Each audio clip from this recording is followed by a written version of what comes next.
Hello fellow adventurers and collectors, Filmaholic here, and today we're going to be going over my last pickups for 2022.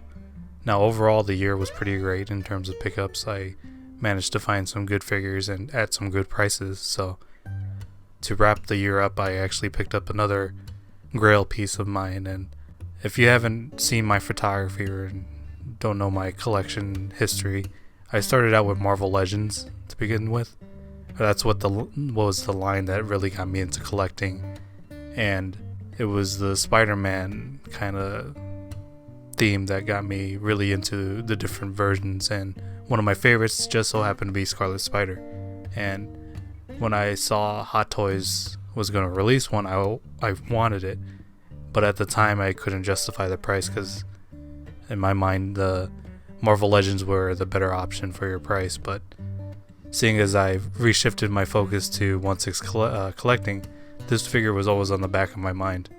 Now, I didn't pull the trigger when I first got into 1/6 scale because I was worried about the suit. I heard so much about wrinkling and whatnot because of the material that they use on the other spider suits. It's like a rubberized material that it goes back over time, but you can't leave them in the pose for a really long time.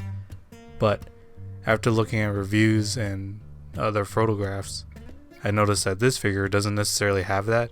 It has more of like a synthetic cloth material, so I'm not as worried about it, but there is some concern because I did get this figure used, so it does have a little bit of damage in his right arm because of the previous owner, how he posed him. But I was fortunate enough to actually get this guy at retail price, considering that it's so many years removed from its release. And suffice to say, I'm glad to actually add him to my collection. He doesn't necessarily fit in my collection, but it's just a pleasure to pose around, and with my Marvel Legends background, it just brings me back to all those early years of collecting.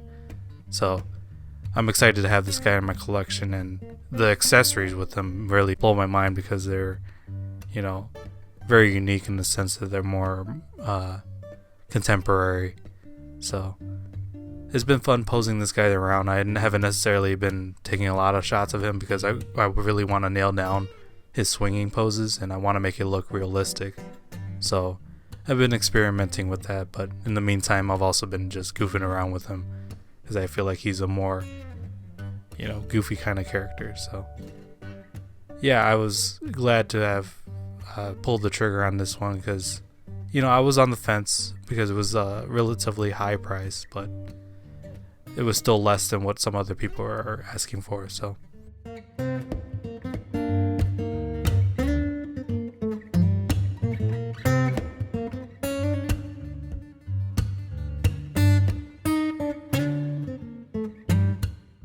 now, these next two figures are a lesson in that curiosity kills the cat, because I bought this body because, I don't know, it was unique. I had never seen it before, and it's a really bulky body. It's heavy as hell, but I don't know, it's hard to find clothes for it. These are the only pants that I could fit them in, and also the decal, whatever they use for the tattoo work, is sticky. I don't know if that's an effect of how the person before me stored it or what, but suffice to say, I originally bought this to use for my Doom guy, but the head looks a little weird on it, so I'm not entirely sure what I'm going to do with it.